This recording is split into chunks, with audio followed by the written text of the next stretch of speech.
people are in Beckley? How many do I have? 6. 6. Everybody's there. Great. I wish I could say the same thing for Bluefield. But we're going to go on. Mr. Primer? Yes, sir. We're getting into your wheelhouse, sir. No more putting on our social service cap. Good. Huh? Good. I knew when I was preparing these notes, I was thinking about you and thinking that this would kind of be in your wheelhouse. You'd be a whole lot more comfortable.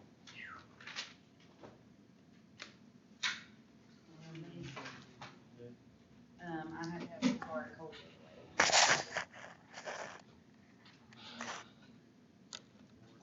Beckley, how was spring break? Was good. Short. Went by too fast. Is that what you're telling me? Certainly. I have not had a schedule. My car's got a recall on it. You're gonna be there a while. Says about 55 minutes. If I was you, it better be a hard 55 minutes, cause you better be on them like white on rice, cause It's they're gonna, free. that's why they're gonna take so long, it's free. They better not. I'm telling you. Well, the thing they do on those recalls is they'll come to you and say, all right, we completed the recall, but you need this, this, and this done. Oh, You I want already us to know let us what do it? else I need, but. Yeah. They're a problem. All right, here we go. Let's jump into counterterrorism today.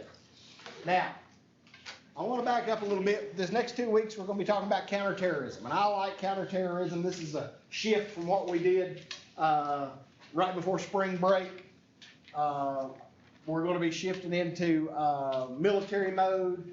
We're going to be shifting into national security mode, FBI, CIA kind of things. But before we get into counterterrorism, before we really start talking about counterterrorism, which is going to be, I want to back that up and start on that on Thursday and maybe even on Monday. The first thing we got to do is we got to talk about and understand terrorism. So let's begin with terrorism's definition. What is terrorism's definition? Anything that causes terror. Anything that causes terror. New word? Fear. Anything that causes fear. What else? Those to obtain political goals or personal goals? Say that again? Generally, it's political goals or religious goals, right? Political, trying to obtain political and religious goals. All of you are right. So what that tells me is that the definition to terrorism is kind of ambiguous. It's very broad. It's very open-ended. So here's the piece that I want to tell you about the definition of terrorism. Terrorism is a tactic and a strategy.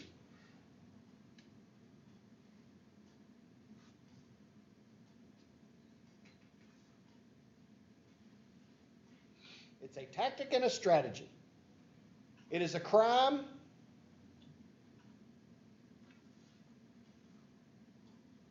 used by the weaker of two opposing forces. It is a tactic and a strategy and a crime. And it is used by the weaker of two opposing forces.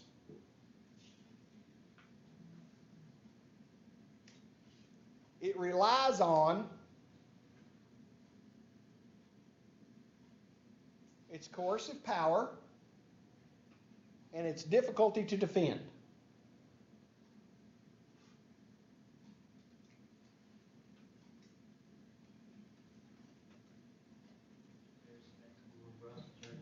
Yes. Where? Brussels. Belgium, Or we have Belgium. city of Belgium. It's the country of Belgium, the city of Brussels. Is that right? Yeah. Country of Belgium and the city of Brussels. Can you repeat the last part of that? Sure. Relies on its courage. It relies on its coercive power and its difficulty to defend.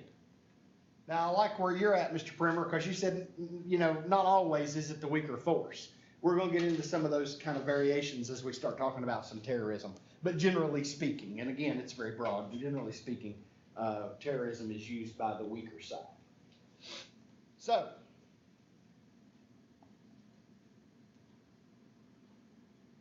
there are a few characteristics of terrorism that I want to impart to you all that terrorism kind of has in common. They all share, all the acts of terrorism kind of share these broad, again, we're talking broad characteristics. The first characteristic is the act itself influences the audience beyond the victim. Somebody tell me what that means. Scares the public. Good. Basically, that's what they're trying to create Enlist fear.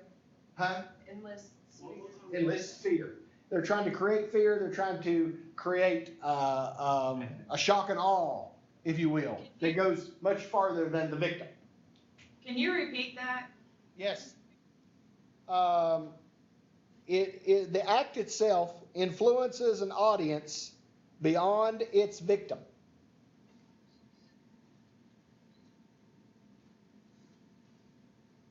Basically, what you want to know about that, all of those acts are intended, even if the end result is not that great.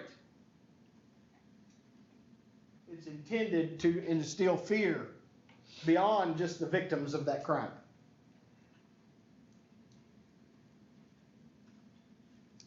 Fear that you all talked about is a terrorist's ultimate goal. That's his tool. That's his weapon.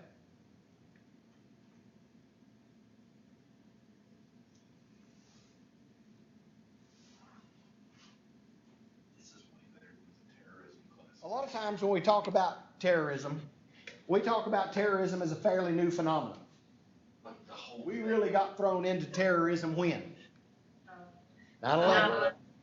9/11 is when the world kind of, or when the United States kind of, in your generation, kind of got shocked and awed.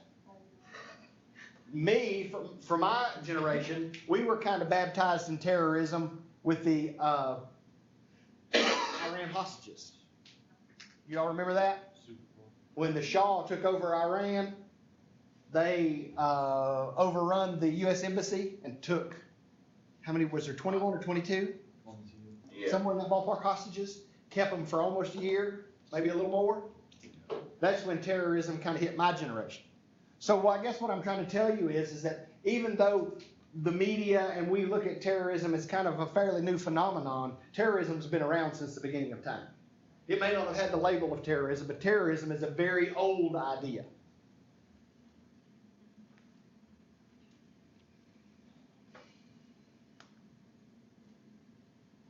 Terrorists have a particular set of behaviors.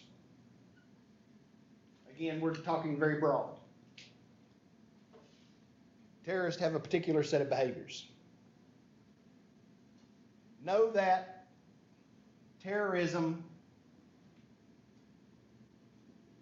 is, in most of the time, is either political or religious. Most of the time, terrorism is either political or religious.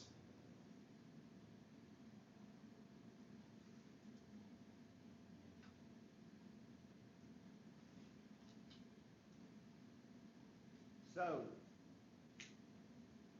Fidel Castro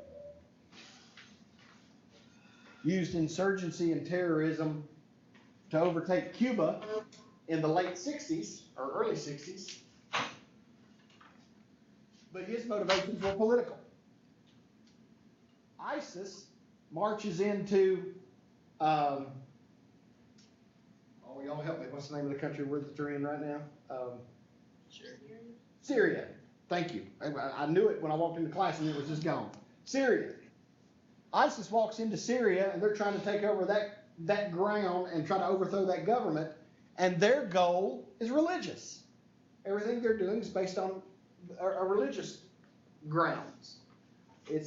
Ultimately, I guess it will go back to some politics, but they're doing what they're doing for religious purposes more than political purposes. Make sense?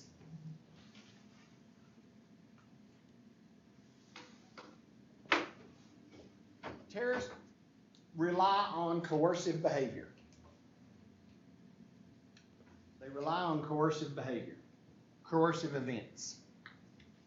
Coercion is their best ally.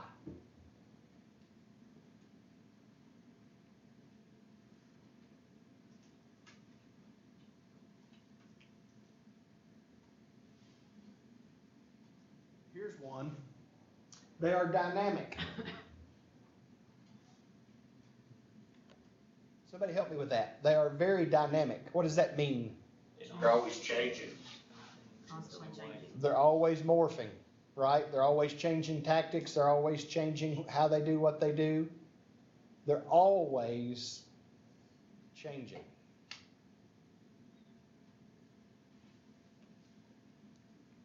The Achilles heel of terrorism is that they are also very deliberate. Deliberate. They are very deliberate in what they do.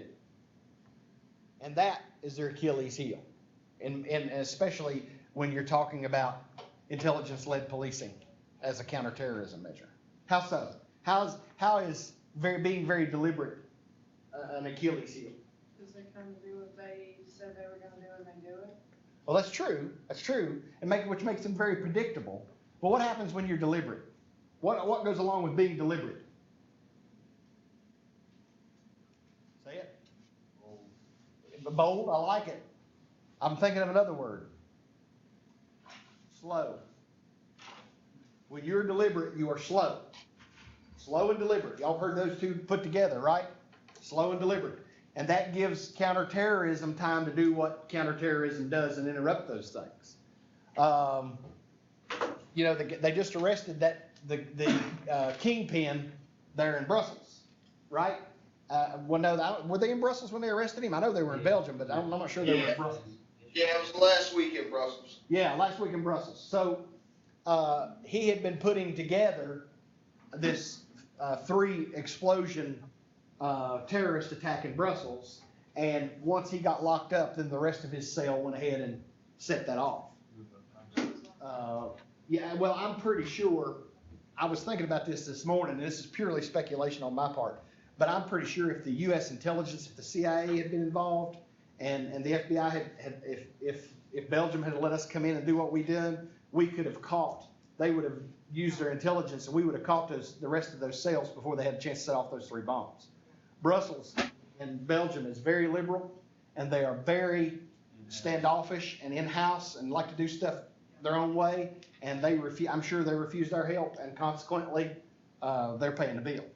Because I promise, once the United States government, once our counterterrorism people would have caught the head of that cell, they would have backtracked him backwards till they would have got all the fingers, and they would have stopped that probably before it happened. There would have been more arrests.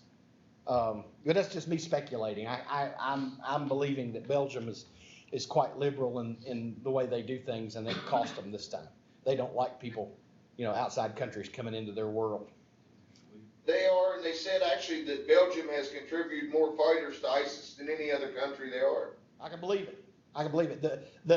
And here again, I don't know what class I was in when I had this conversation, but there are a few countries in Europe that are very, very, very, very liberal with their thinking, and they don't like interference from other places. And one of them is Belgium, and the other one's France. And Sweden. There are a lot of those countries over there who are very liberal with the way they do things, and they have open borders, and they're a breeding ground really for terrorist people to go to Syria, to ISIS, to be a part of that, and it's quite dangerous actually. But what they don't understand is they think by being neutral and staying out of it and staying back that they're not going to be a victim. Well, as we go through this, and we keep talking about these things, you're going to learn why that's not true, right? Any of y'all who want to look at this, I am using the federal government's anti-terrorism website to get most of my information and to do my lecturing from. They have a ton of information on there. Any of you want to pull them up, you can go on there and look at their anti-terrorism website and get this information as well. The last characteristic that these terrorists have is they all love to manipulate the media. They all love to manipulate the media. ISIS with their head cutting off videos. ISIS has been more effective at using YouTube and Facebook and Twitter than the U.S. government. Social media is their thing, and they love it, and they know how to use it.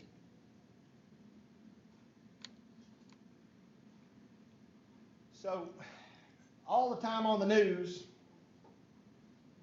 you hear two different talks.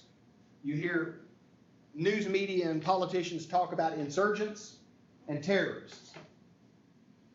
I learned something as I was preparing my lecture for you. Those two words to me, up until this point, till I was preparing this lecture for you, were always kind of synonymous. Would you all not agree? That you hear them used so much, and they're used in all kinds of different situations. And to me, they were quite synonymous. There wasn't a whole lot of distinction for me. But as I was preparing my lecture for you, I learned that an insurgent and a terrorist have widely different goals and objectives. Even though they are both operating kind of on a terrorist type plane, they're working on different latitudes. And so let's start with insurgency. An insurgency, or an insurgent, is a political fighter with a specific aim. An insurgent is a political fighter with a specific aim.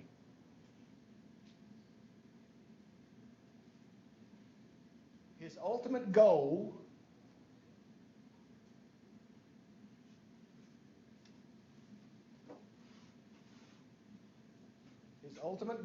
is to challenge the existing government for control.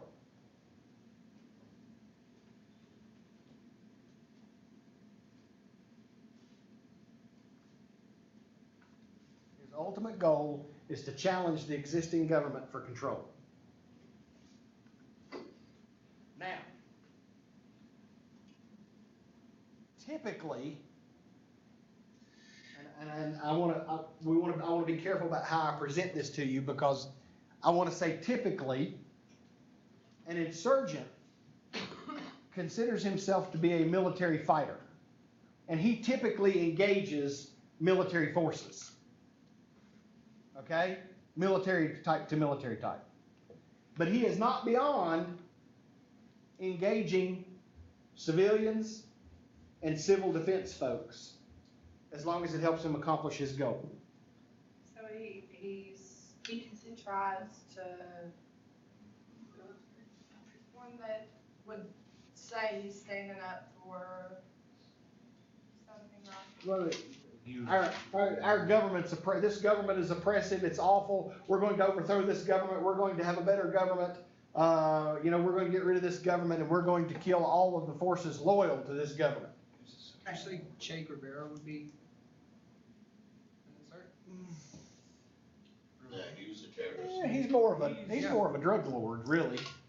I would think more of an insurgent would have been Fidel Castro. Okay. Fidel Castro would have been more of an insurgent. He used guerrilla warfare and terrorism to overthrow the government in Cuba and install his own communist regime. Che Guevara wasn't really interested in politics. What he wanted them to do was leave him alone so he could keep selling his dope. Do we need Right. to remember Fidel Castro?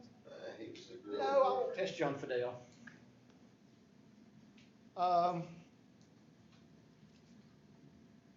So remember, the insurgents, they typically are military or quasi-military type folks, and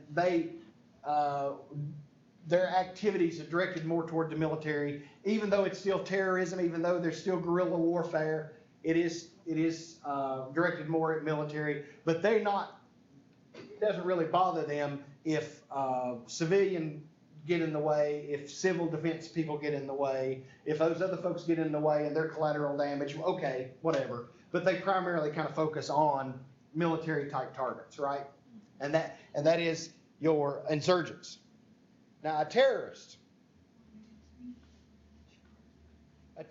doesn't challenge the government directly.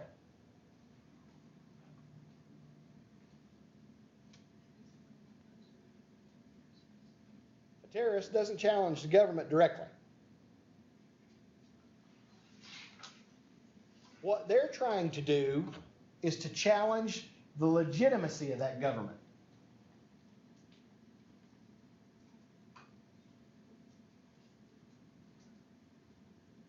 Make sense?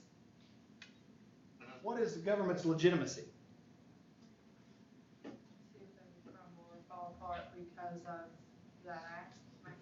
Well, you're on the right track. Somebody help her out. What is government's legitimacy? The actual power to be the government.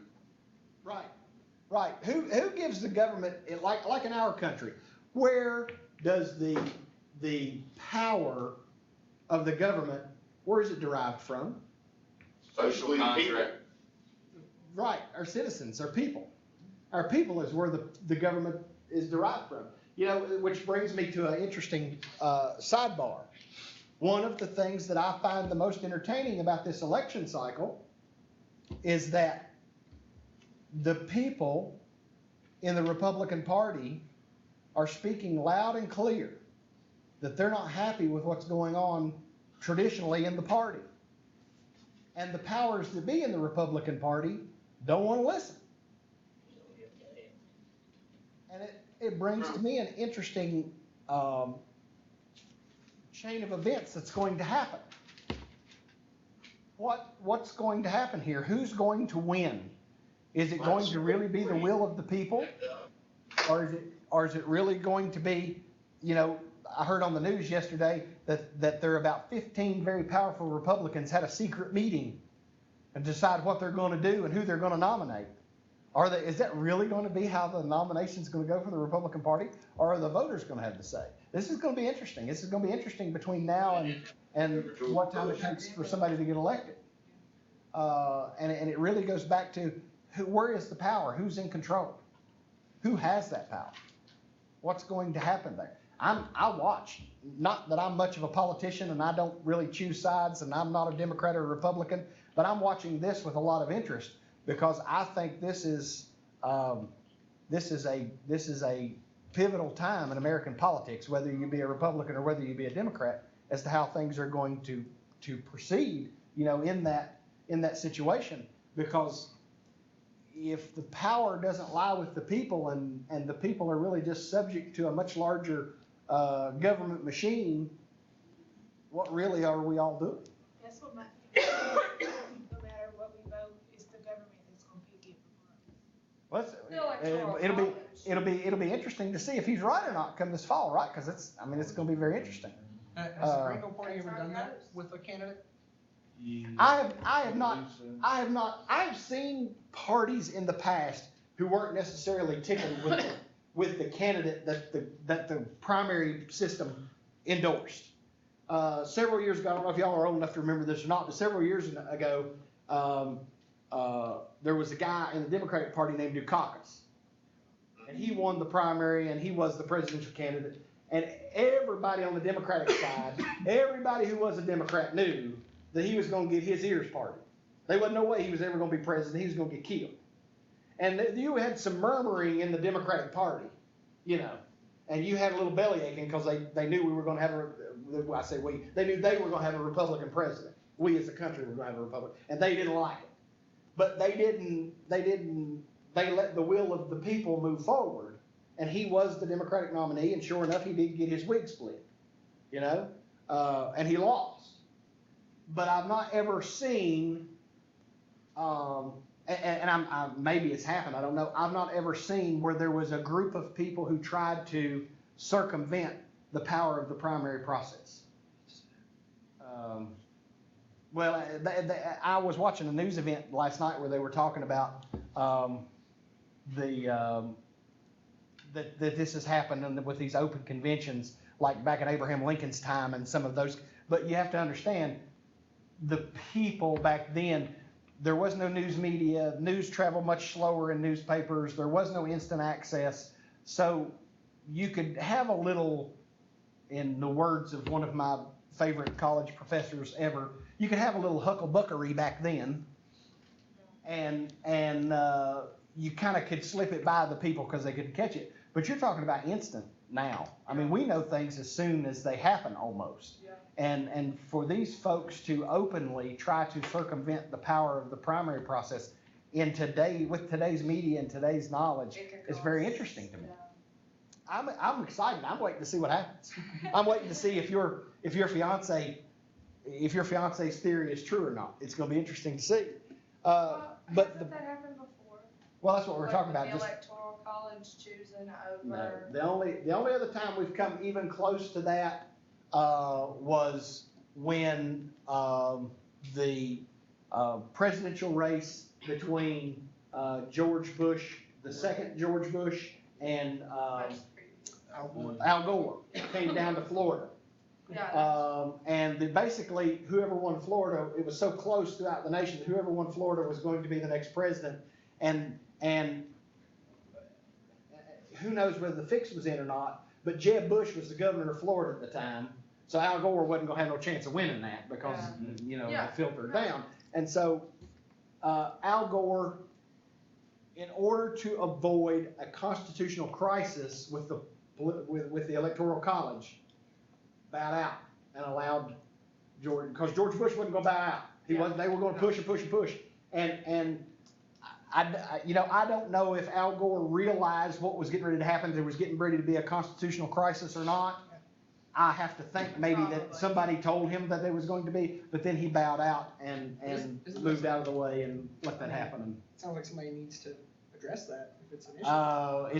it's the way that our country's been set up, and to revamp that you'd have to revamp everything, and you're talking about a political collapse. Yeah. It's never gonna happen.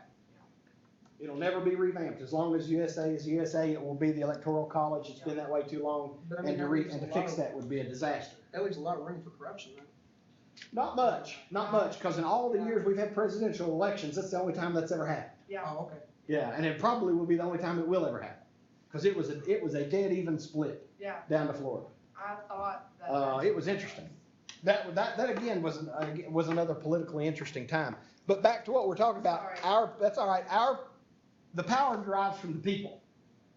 And when you can convince the people that the government doesn't have a legitimate right to do the things that the government's doing, then you minimize that government. And that's the goal of that terrorism. And I told you all that to tell you this. Government legitimacy is the terrorists try to convince the people that the government doesn't have the power or the authority to do the things they're doing. And when that happens, they are delegitimized. And when the people starts ignoring what the government says, the government will collapse, it'll fold. Questions? All right. A terrorist makes no distinction between combatants and non-combatants. They don't care.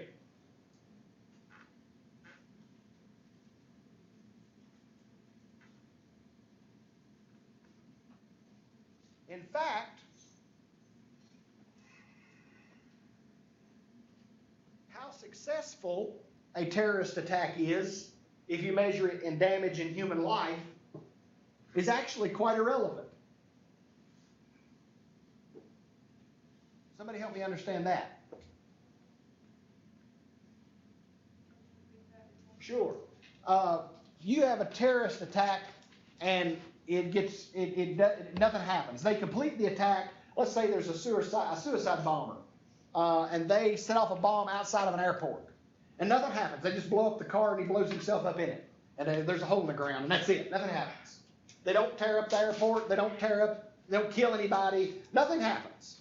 It's just a successful move. That's still a victory for the terrorist. Why? Because fear itself is irrational. Say that a so little bit you're- louder. I said fear itself is mostly irrational, so you're really just playing on the fact people will be fearful that the next time it'll be a successful attack. Absolutely, and that's where I want you to go. Even if they, the terrorist doesn't count a successful attack as we killed 133 people. We blew up 10 airplanes. That's not necessarily how they gauge success. What, catch attention? A successful attack catches attention, it spreads the fear, it creates the opportunity. Like, for example, I don't know what you all think, but if I was ever gonna go to, and I used to be a big fan of going to the Boston Marathon, I used to think I would like to go and be there at the finish line and watch those people cross and all that stuff. I ain't going no more. No. I'm done. It's out. I'll watch it on TV. It's as close as I'm ever gonna get. Well, and even people like this past Christmas, Black Friday, Well, were but real nervous about going Black Friday shopping because of everything that was going on. I'll tell you the one that I can't believe that the terrorists haven't honed in on, and of course, this last year, they did an excellent job in New York City with their coverage is the New Year's Eve in Times Square. Yeah. You ain't got enough money to get me to go to New Year's Eve in Times Square. I wouldn't go. I always wanted And to nothing's go ever last happened, but year. I still wouldn't go. Well, Up when until I last was- year, I wanted to go, but I wouldn't have went Yeah. last year. I I'm went going. to New York City, my high school year with the art club, and the guy that, it didn't go off, but it was a car that had like 3 butane tanks in it and 2 gas jugs and everything. It was across the street from the building that we were in. Yeah. A whole That would have been a big classroom. kaboom, yeah.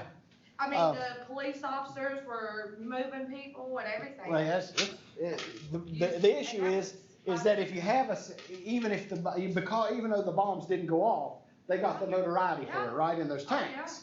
And so that's kind of what they're after, because like what he said, out of Beckley, fear is that irrational thing, and it reaches out and it affects the way you go about your life and the way you do things. And so, these guys are not interested in whether you're a combatant or not. What they're interested in is what they deem a successful attack or a completed attack.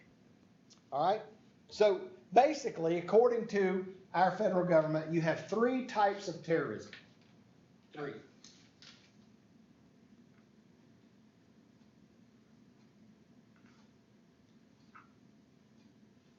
The first one is state terror. State terrorism.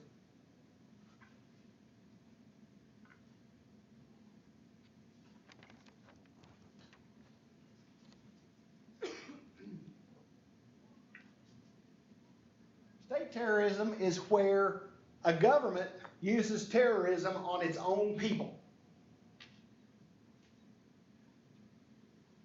The best example I can give you of that is when Saddam Hussein was alive, he dropped nerve gas on a Kurdish population, which is a different sect of Muslims than what he was. I'm not sure what sect he was, but he was not a Kurd. Was he Sunni? Okay, so he was Sunni, and the Kurds were a different set of Muslims. So in order to instill fear on them so he could rule them so that they would be afraid to do anything to him. And now you have to understand, again, the Sunnis were a much smaller population than the Kurds in Iraq.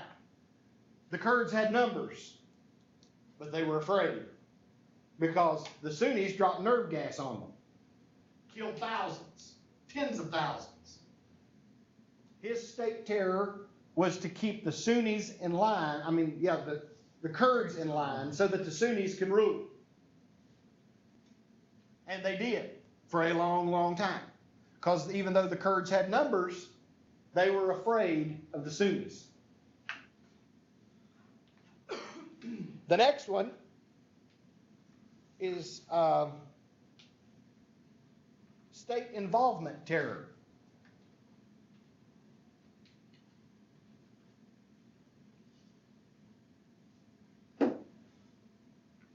State involvement terror.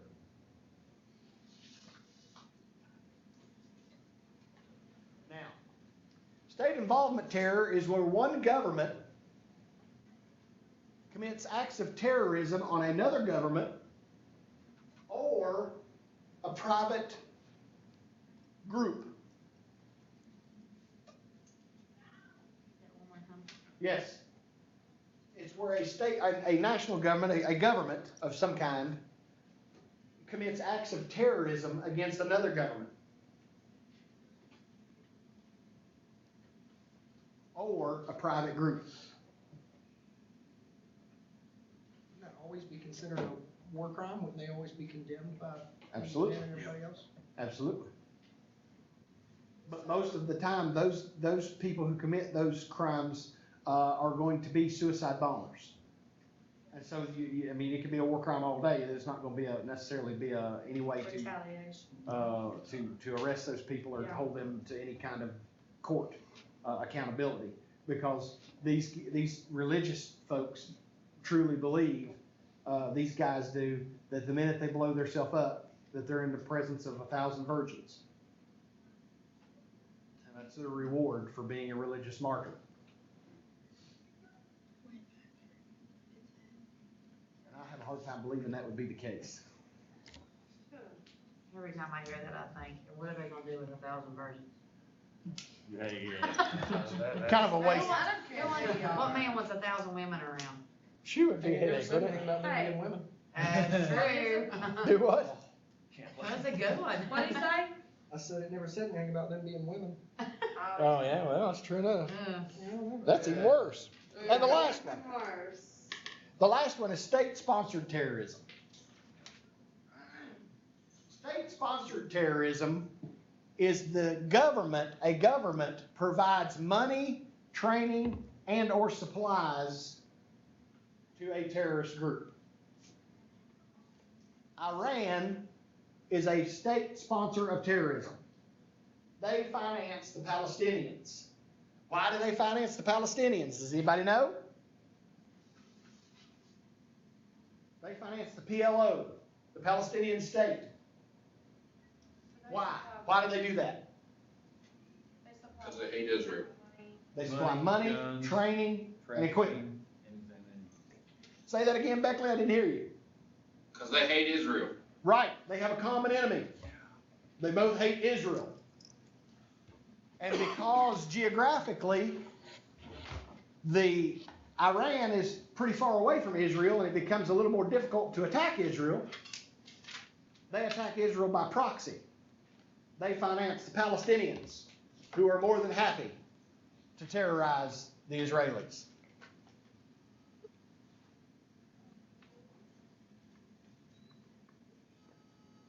So annoying.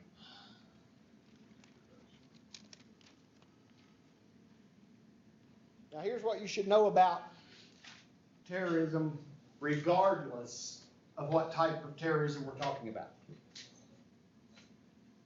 Remember earlier we talked about ideology and motivation? Well, their ideology and motivation have a direct influence on their operations.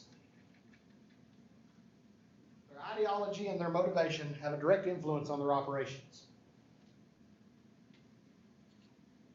Even radical Muslims will tell you that ISIS is radical.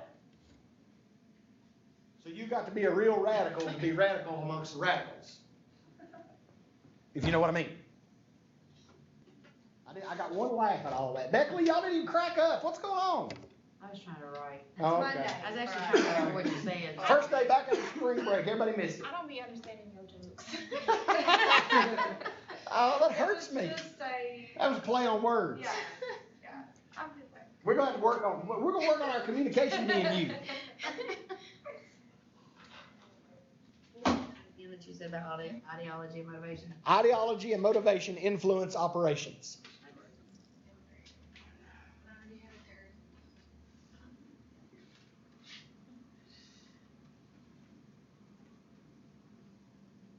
Quickly, yes, we're doing it quickly. Kind of an overview.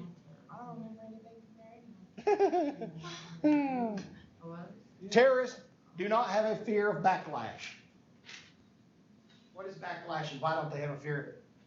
Retaliation, and because half of them probably dead. It's hard to target them. They can blend into the civilian population. What? It is hard to target them. They are like guerrilla warriors. They show up, they commit the act, and they blend back into the indigenous population. They're hard to find. So they are hard to find, and they're loosely organized, so they're not very fearful of retaliation. It must be taking, it takes years to practice this, right? Say again? It must take years, like, do they actually train in this? Yes. Yeah, Yes. children, they train them from kids. Well, they have, before Osama bin Laden was killed, he was being financed by, I'm sure, Iran, and he had camps in the desert that would last 3, 6, 9, 12 months, and he would send these folks in, and when they came out, they had a specialty. Each one of his camps had a different specialty, whether it was firearms, whether it was intelligence, whether it was explosives, whatever it was, those people went in and received intensive training for a period of time, and when they come out, they were good. They were good at what they were gonna do. However, our special forces, when we went into Iraq, and did the fighting, I overheard, well, I didn't overhear, I was listening to a news broadcast, and our special forces said that even their best trained people were, low skill level compared to our military folks that we have, that we were working with. The only success they've had at all is these IEDs, and the reason they are so successful is because they hid them. Well, but now they've got the dogs and stuff over there that can Well, sneak them out and stuff. they're a little more effective now because they had to learn about the techniques. You know, they had to learn about the techniques of the IEDs and where they were hidden and how they were hidden. And you know, one of those guys said that you couldn't, you know, you had to be very careful over there because you'd find there'd be a teddy bear laying beside the road and there was an IED in it. You know, they knew how to hide those IEDs to make them look very unsuspicious, if you will. We didn't even have Not to long hide ago. them. There's trash everywhere. Say that again? The country's littered with trash. You don't really even have to hide them. Right. Well, I would agree with that. Yeah. I mean, I've never been there, but the pictures that I've seen is that country is not necessarily very clean and pristine. If you stopped at every bag, your convoy would never move. Right. I mean, you really gotta assess that. Well, and one of the things that we run into, and of course, now I didn't run into this, but one of my coworkers, after I'd gotten out of being a deputy sheriff, one of the things he ran into is we had a soldier come through Tazewell County some years back. He had been home maybe 90 days, maybe 120 days, and they tried to pull him over for speeding, and they couldn't get him pulled over. And when they finally got him stopped, he was suffering from PTSD, and he said once he got to driving down the road, he got to feeling like he was back in Iraq, and he couldn't stop. He felt like if he stopped, an IED was going to go off and he was going to blow up. And so, you know, you had to deal with some of that kind of fallout from those soldiers coming home and coming back here. Fortunately, they didn't write him a ticket. They did get him some help and stuff. But, you know, he was, I was like, what would you do in a situation? yeah, I mean, definitely he broke the law, but absolutely, unless there's something going on that I don't understand, you don't write that man a ticket.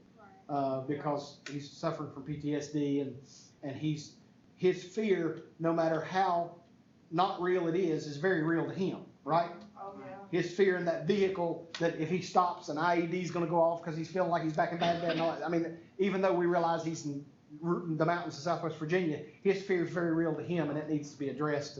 And so they did those proper things. But you have those types of issues from those folks returning. You know, I'll tell you all this, and then we'll go on as we deal with this terrorism. I had a guy that we locked up, and they locked him up. Somebody else had arrested him and locked him up for a robbery. And he was suffering from PTSD and trying to self-medicate. He was trying to self-medicate by smoking marijuana and drinking all the liquor he could drink in 24 hours. And he did it every day. And while he was on a binge, he pulled a knife and robbed a pizza delivery guy and got 3 years. And I wanted to try to, I mean, not that it mattered, but I was always been a person who asks a lot of questions, you know. Just knowing that he got locked up and he was former military wasn't enough for me. I wanted to know how this worked. I wanted to know why. I wanted to get to the bottom of it. And his story was actually really quite sad. He had PTSD, and he was diagnosed with PTSD and was trying to self-medicate, like I told you. I said, were you in combat? And he said, no, I wasn't in combat. And I said, well, I'm having a hard time understanding how somebody who didn't have a combat role has PTSD. I said, what did you do? And he said, I drove a tanker truck. I said, a tanker truck of what? He said, I drove a tanker truck of jet fuel. Now think about that, y'all.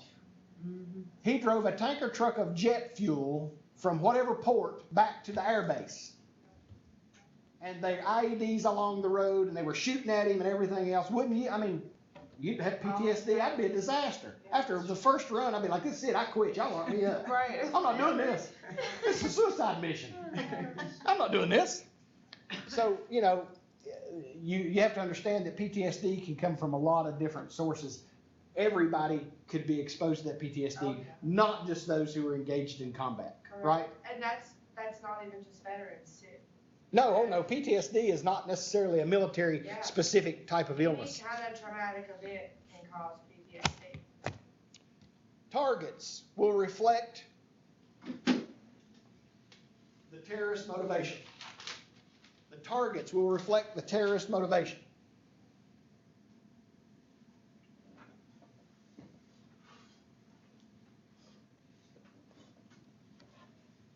Here's the last thing I want you to know in particular about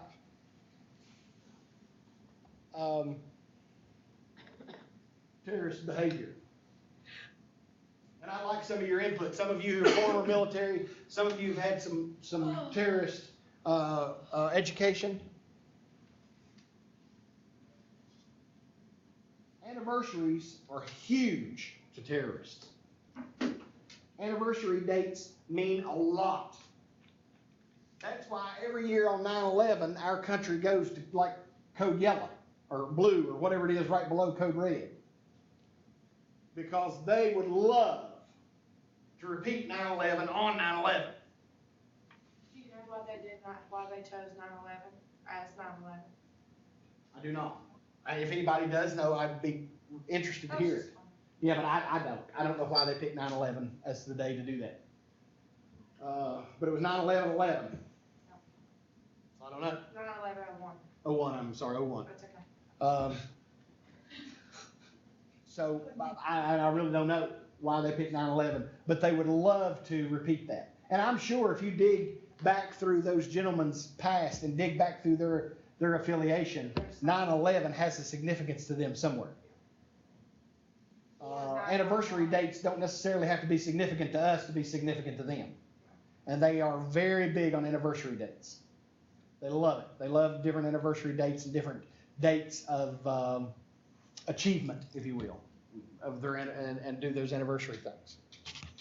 Now,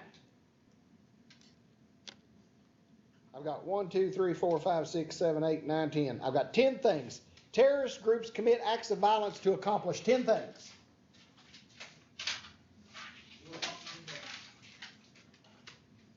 Y'all are an excellent group. I really was bragging on you all earlier. Beckley, I hope you all heard me.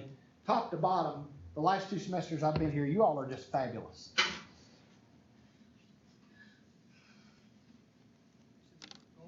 Nope. Terrorist groups commit acts of violence to accomplish 10 things.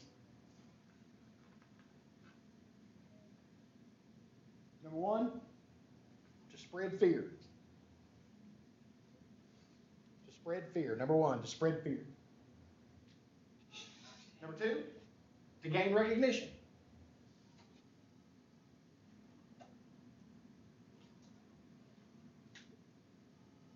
To gain recognition. I'll be honest with you all. I think the big reason that ISIS did all those videos where they were cutting off all those people's heads, the first one was they wanted to scare everybody. Because it was very brutal. But the second underlying reason of that was nobody knew who ISIS was, and they dismissed them. Yeah, it's ISIS. Yeah, who's heard of it? Yeah, they're a little old startup bunch. Well, now everybody knows who we are because we cut off heads. You see, you got that joke? Yeah. And so now everybody knows who ISIS is because they're brutal and they cut off heads. And so their first reason was brutality and all of that, but the second underlying reason was to put their name out there, to get built up so that people would know who they were. Number 3, to weaken and embarrass governments. To weaken and embarrass governments.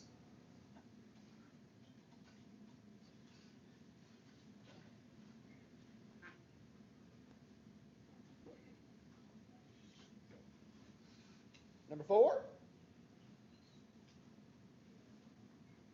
to steal or extort money and equipment. To steal or extort money and equipment. I would hate to know how much money gets paid to terrorist groups by smaller governments under the table to keep stuff from happening to them. I bet there's lots of things go on and back channels to keep these smaller governments out of harm's way that we can't even imagine.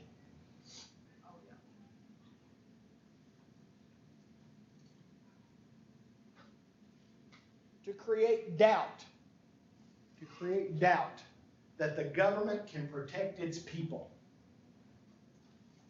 That's why after 9/11, our government came out so strong with all of the changes they came out with. They wanted to reassure our population that they could, in fact, protect us.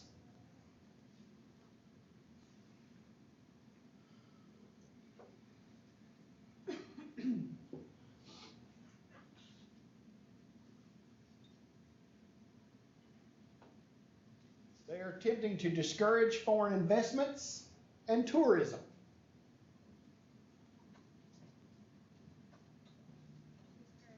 Foreign investments and tourism.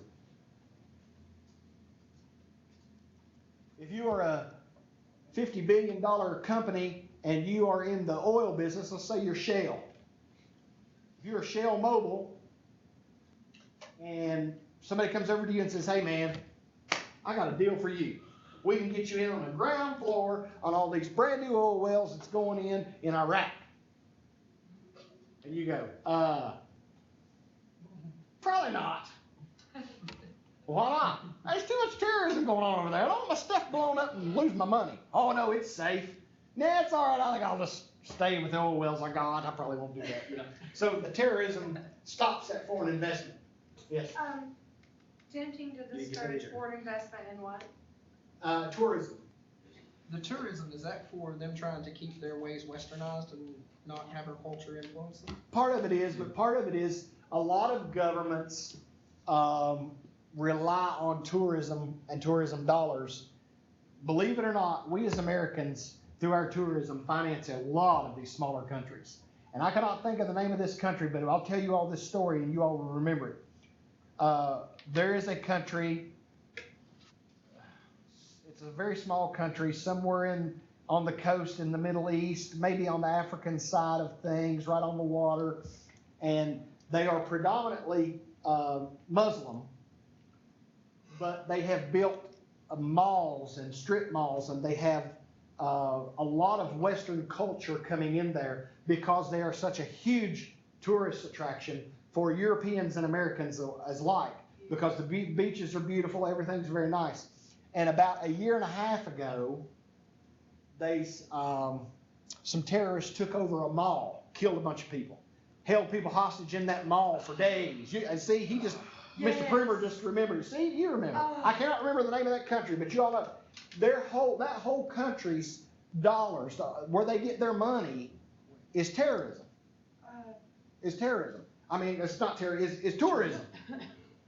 The whole Same as Jamaica, the Bahamas, all of their income is tourism. Tourism, right? It's tourism. And so they went in and they blew up this mall, and they blew up all this stuff, and they held all these people hostage in the mall, and they killed all them. Maybe it was the Ivory Coast. Does Ivory Coast sound right? Yeah, Close. it is. Yeah, maybe it was Ivory Coast. The country is called the Ivory Coast. Maybe that. But they held all these people hostage in the mall, and finally, after about 4 or 5 days, the government stormed the building, went ahead and killed, let them kill whatever the rest of the hostages are going to kill, but they all died. But those folks did what they wanted to do in that hostage taking, because now, if you get ready to buckle up and go to the Ivory Coast on vacation, you're like, maybe not. Maybe we'll go somewhere else, because what they did was they killed the tourism dollars coming into the Ivory Coast right there, or that country. I call it the Ivory Coast, but that country. And that act of terrorism was very, very effective to kill that tourism, because they knew that was their primary source of income. They just had something happen 4 days ago too. Ivory Coast? Yes. Yeah. So see, the same thing happened here with 9/11. 9/11 almost bankrupt Las Vegas. I mean, that's why you've seen all these commercials for Las Vegas for years, was trying to build them back up after 9/11, because it almost went bankrupt. Well, it becomes a real situation of, here, and I know I shouldn't say these things out loud, but we're talking about terrorism.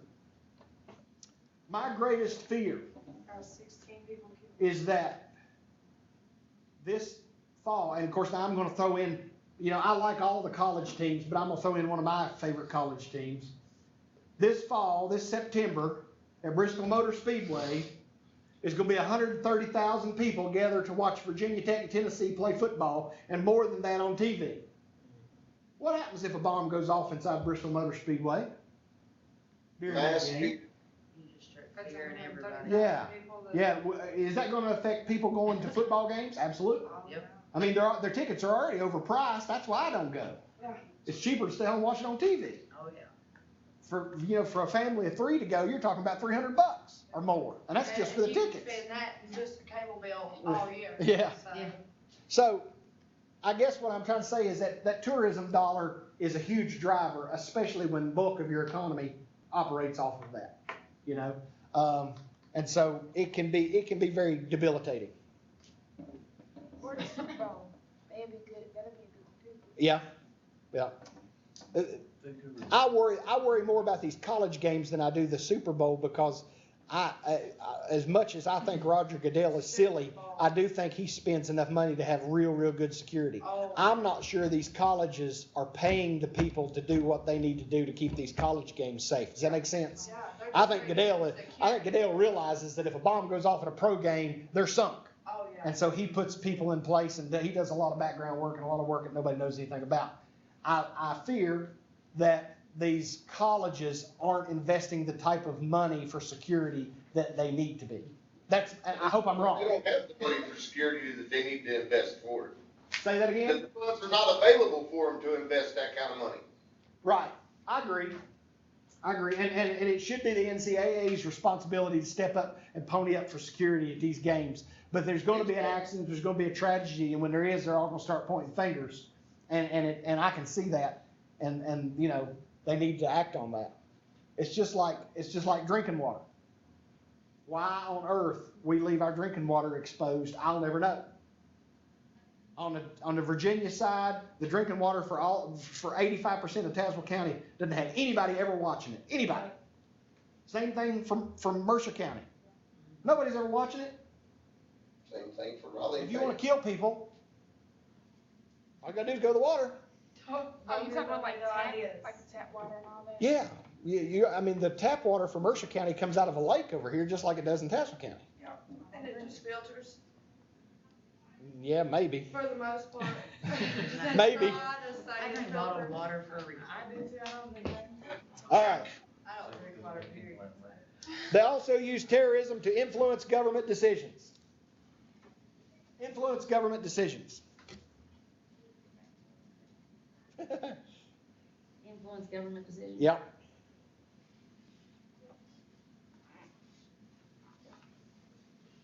They try to free prisoners.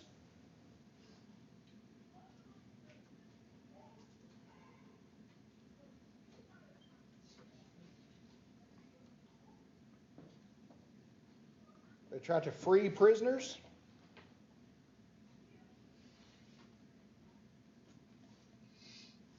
They try to satisfy vengeance, a perceived wrong. Satisfy vengeance. Yeah, satisfy vengeance. I'm sorry, sometimes my Southwest Virginia twang gets in the way.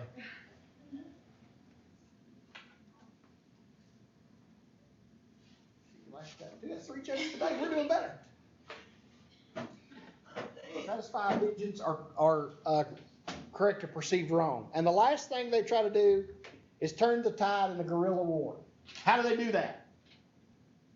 If an army is split between trying to fight the guerrillas and stop terrorism, does that diminish the army's ability to do both?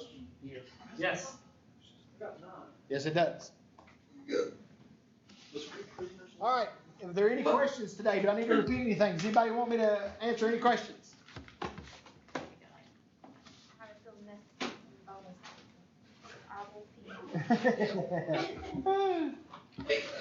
All right, if there is no questions, I'm going to call this a stop for today. Y'all done an excellent job. On Thursday, we're going to jump back into this and kind of dive more into the counterterrorism stuff.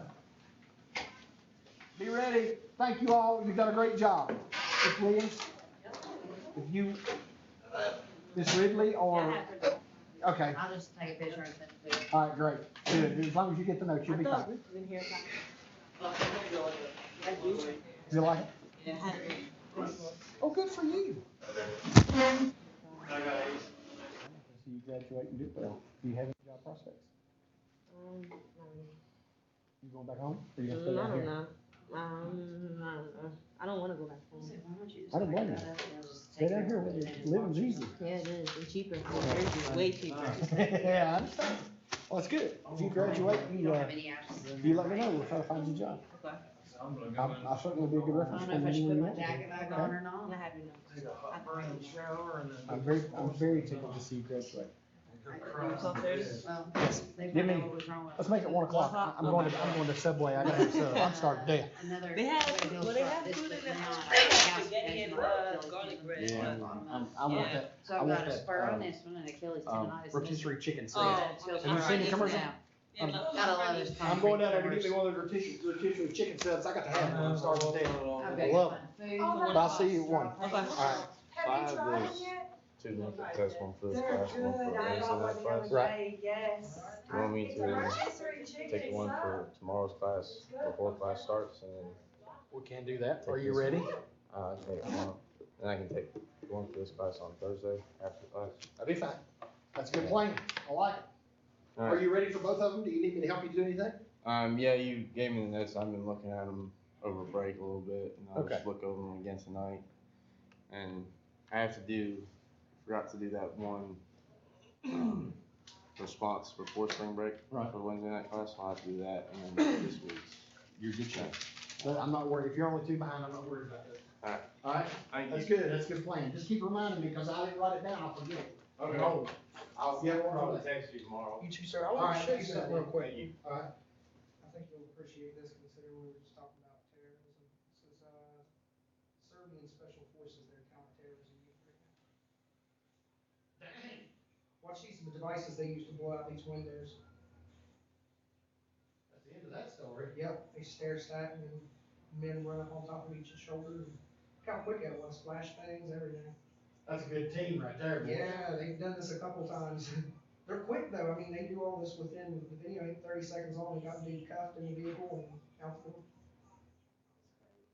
I like it. That was pretty cool though, wasn't it? Yeah. Those, bang sticks that they held up to the window, I'd never seen that before. I don't know that I It's ever pretty cool. either. I'll have to meet with you on Saturday. I'm trying to get prepared for that. All right. Is everything okay? You feel like- Yeah, yeah.